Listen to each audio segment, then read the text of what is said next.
হ্যাঁ সুইটি, আপনি যেমনটা বলেছিলেন, আমি এখন বর্তমানে ঘটনাস্থলে অবস্থান করছি।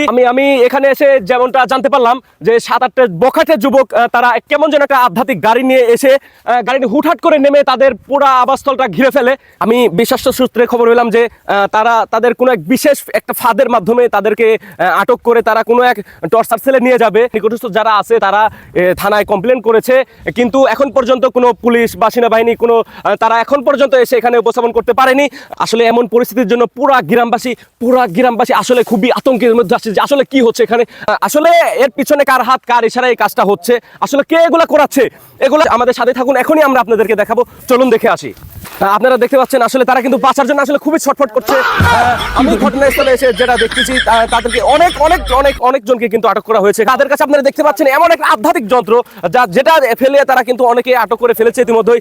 দেখতে পাচ্ছেন তাদেরকে আধ্যাত্মিক যন্ত্র থেকে বের করে কোনো এক খাঁচায় বন্দি করছে। তাদেরকে কোনো কিচেনে নিয়ে যাওয়া হবে, নিজে পিস করে। আমি এখানে এসে যেটা জানতে পারলাম সেটা যে তাদেরকে পিস করে কাটা হবে, তাদেরকে নাকি আবার তেলেও ভাজা হবে। সুপ্রিয় দর্শক মন্ডলী, তারা ইতিমধ্যে কিন্তু তাদেরকে আটক করে নিয়ে চলে আসতেছে।